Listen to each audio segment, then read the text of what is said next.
So hello everyone, it's time for Fourier series. Now what is Fourier series? It is a periodic function. Now what we do in Fourier series is we decompose the function that is periodic to a sine and cosine function that are also periodic in nature. Okay. So हम क्या करते हैं कि कोई भी एक periodic function हो, जैसे हम x है तो f of x equal to x है तो वो periodic function है. क्यों? क्योंकि उसका पीरियड इनफाइनाइट है पर उसको हम पीरियोडिक फंक्शन बोल सकते हैं. अब उसको साइन और कोसाइन के फॉर्म में हम रिप्रेजेंट कर सकते हैं क्योंकि वो पीरियोडिक फंक्शन है. तो ऐसे ही जो मेथड होती है कि जो पीरियोडिक फंक्शन है उसको साइन और कोसाइन के फंक्शन में रिप्रेजेंट करने की उसको हम फोरियर सीरीज बोलते हैं. Now it is use to analyse using analysis of periodic function. Okay, जो हमने डिस्कस किया. अभी बात करते हैं फंक्शन की. जैसे उसको कैसे रिप्रेजेंट किया जा सकता है. तो जैसे कोई भी फंक्शन है तो उसको कैसे रिप्रेजेंट करेंगे. ये तीन कांस्टेंट होते हैं, जैसे ए नॉट है, ए एन है और बी एन है. इन तीन को फोरियर कांस्टेंट बोला जाता है और इन दोनों का वैल्यू भी हम बाद में निकालें. पर ये एक स्टैंडर्ड रिप्रेजेंटेशन है फोरियर सीरीज का, जिसमें sigma n equal to 1 to infinity n cos n pi x by l plus b n sine n pi x by l. अब इसमें ए नॉट की वैल्यू क्या होती है, तो 1 upon l integration minus l to l f of x d x. अब ये L क्या है, तो एल हमें क्वेश्चन में दिया होता है. जैसे एल है ना एक इंटरवल से मिलता है. जैसे हमें क्वेश्चन में ऐसे दिया होता है कि एक इंटरवल है जो 0 टू एक्स, ऐसे क्वेश्चन में दिया होता है कि इस इंटरवल में हमको फोरियर सीरीज फाइंड करनी है. तो एल क्या है, 0 टू एक्स दिया है, मतलब 0 से एक्स ऐसे हम नंबर लाइन पे प्लॉट करें तो जो डिस्टेंस होता है 0 टू एक्स का डिस्टेंस क्या है, तो कि वो x है. तो उसका हाफ, जो डिस्टेंस का हाफ होता है वो l की वैल्यू होती है. जैसे और एक इंटरवल है जिसका -x टू x, तो -x टू x लेंथ हम मेजर करें तो वो कितनी होगी 2x, और उस इंटरवल मीन्स लेंथ का हाफ मतलब कितना होगा x. तो उसका l की वैल्यू मतलब क्या हो गया कि x. l means nothing but a period, time period जो बोलते हैं हम फंक्शन का, वो उसको ही l बोला जाता है. अबे आते आते कांस्टेंट की वैल्यू पर. जैसे ए नॉट है तो उसकी वैल्यू क्या होगी 1 upon l integration minus l to l f of x d x. बाद में ए एन है, उसकी वैल्यू है 1 upon l integration minus l to l f of x into cos n pi x by l d x. और b n की value है 1 upon l integration minus l to l f of x into sine n pi x d x. ठीक है, ये इतनी अगर value आपको formulas आती है तो कोई भी सम आप फोरियर सीरीज का कर सकते हो. ठीक है, अभी बढ़ते हैं इंटीग्रेशन पे. अभी इंटीग्रेशन का एक कॉमन रूल है जो इंटीग्रेशन बाय पार्ट्स भी हम बोलते हैं, जो ये है. जैसे integration u into v d x है तो ये u किस रूल से हम आइडेंटिफाई करते हैं, आइलेट रूल से.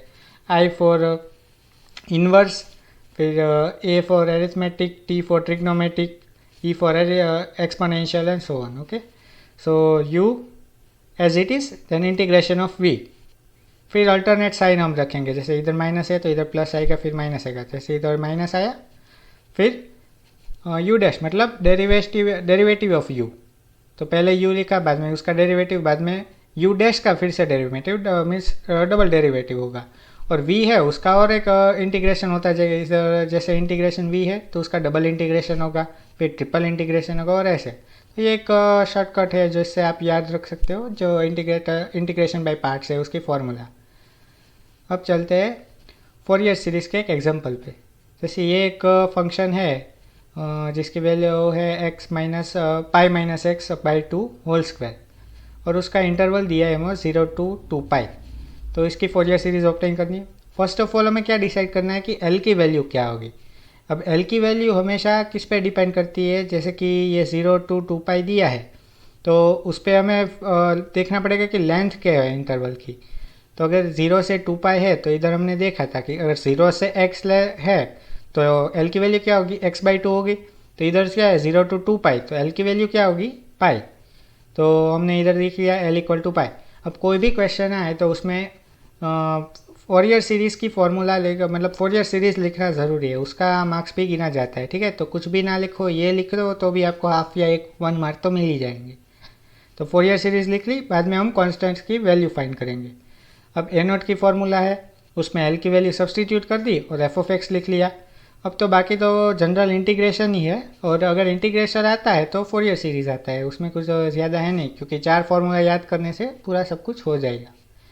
अभी आते हैं इंटीग्रेशन पे, तो ये -L to L है, तो उधर इधर जो लिमिट आएगी वो हमें जो इंटरवल दिया है ना वही रहेगी, उसमें L की वैल्यू हमको चेंज नहीं करनी है, पर इधर जो L लिखेंगे वो हमने क्या किया, डिस्टेंस बाय 2। ठीक है, तो ये याद रखिएगा कि इधर -L to L है, तो ये -L to L तो ये यही रहेगा जो हमें इंटरवल दिया है क्वेश्चन में, वही। उधर L की वैल्यू सब्सटीट्यूट नहीं करनी है, मतलब -π to π नहीं करना है, उधर 0 to π ही रहेगा। अभी ये फंक्शन लिख लिया हमने पहले, और उसका इंटीग्रेशन करते हैं तो ये 4 कॉमन आ जाएगा। अब π-x² है, उसका इंटीग्रेशन करेंगे तो π-x3, और नीचे -3, मतलब 3 ऐसे कॉमन रहेगा, माइनस ये -x का इधर डेरिवेटिव भी होता है तो वो -1 એટલે मीन्स -3। अब इस -3 को भी कॉमन निकाल लेंगे और लिमिट पुट करेंगे, जो 2π है, मीन्स π-2π³ -π³।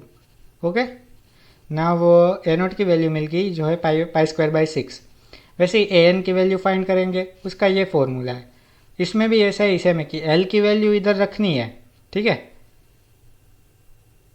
पर इधर तो आपको लिमिट ही सब्सटीट्यूट करनी है, जैसे 0 to 2π है, ठीक है, और फिर इंटीग्रेशन कर लेंगे और आंसर आ जाएगा। जैसे इधर आंसर आएगा 1/n²।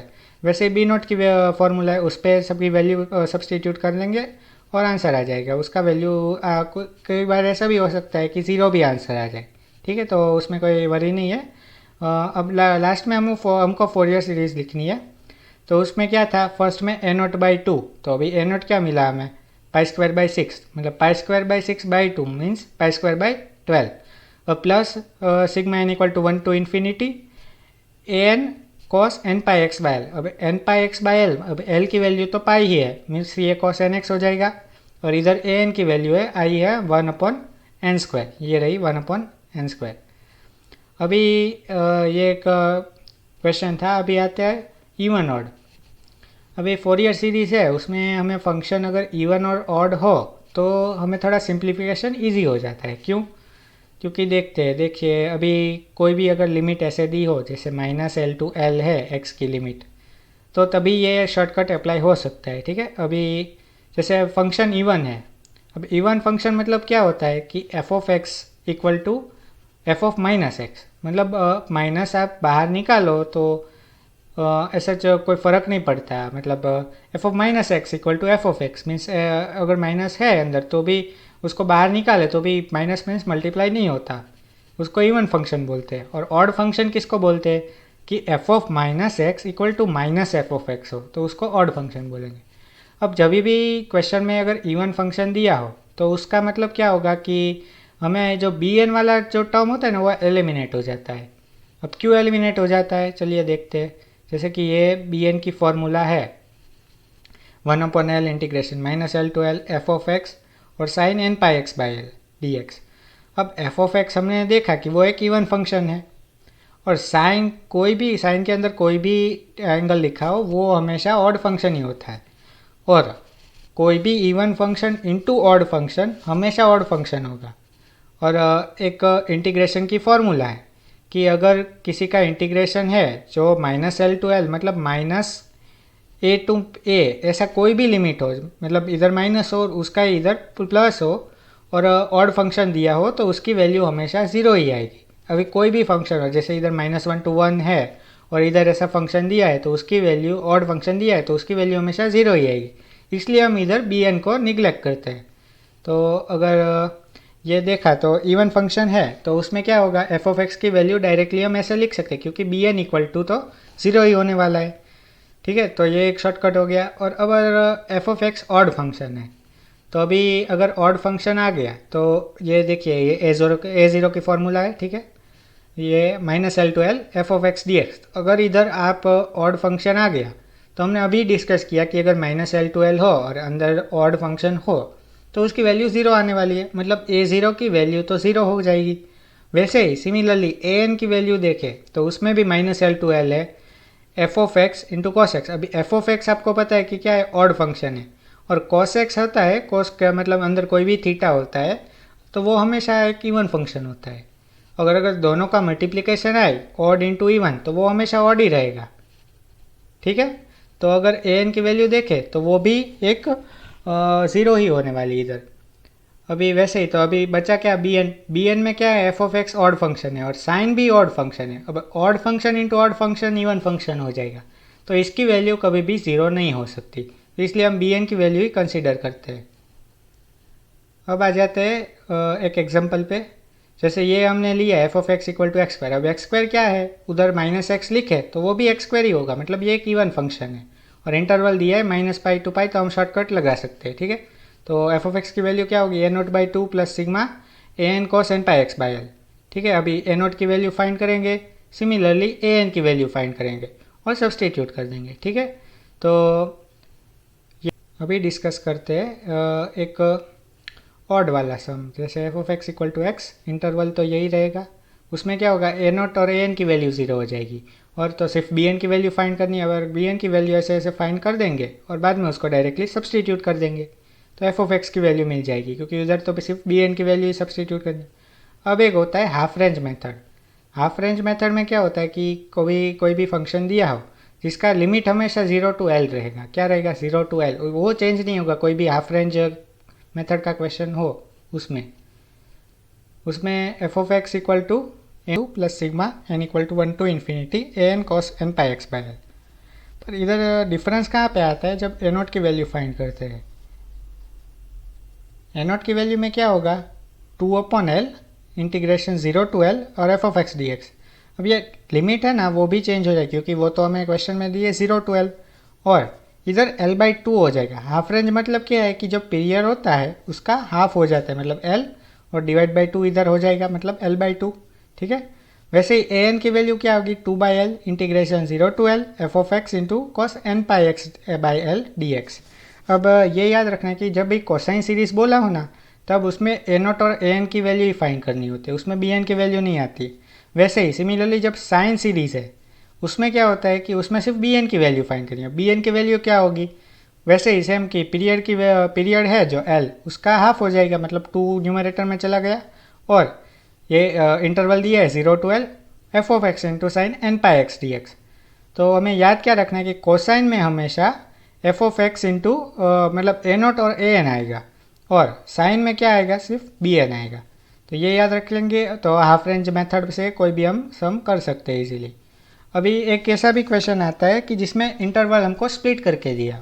जैसे कोई फंक्शन है, उसकी वैल्यू -1 होती है 0 to π में, और अगर 2 होती है π to 2π में। ठीक है, तो ये फंक्शन की लिमिट्स क्या होगी, वो तो स्प्लिट हो गई है, तो इसमें हम l की वैल्यू कैसे फाइंड करेंगे। तो आपको एक चीज़ याद रखनी है, जब भी l की वैल्यू ऐसे क्वेश्चंस में फाइंड करनी है, तब आपको lower most limit to upper most limit, वो उसका लेंथ हमको मेजर करना है। जैसे इधर क्या है, लोअर मोस्ट लिमिट 0 है और अपर मोस्ट लिमिट है 2π, तो उसके बीच का लेंथ क्या होगा, 0 से 2π के बीच का लेंथ होगा 2π। ठीक है, तो उसका डिवाइड बाई 2, तो मतलब पाई, मतलब हमारा मेथड तो सेम ही रहा, क्योंकि इस पूरे इंटरवल का हमने डिस्टेंस मेजर कर दिया, बाद में उसका डिवाइड बाई 2 कर दिया, तो हो गया पाई। और फिर तो फोरियर सीरीज में जैसे हम कर रहे थे वैसे ही constant A naught A N और उसकी वैल्यू फाइंड कर दी है और आंसर प्रूव करना है।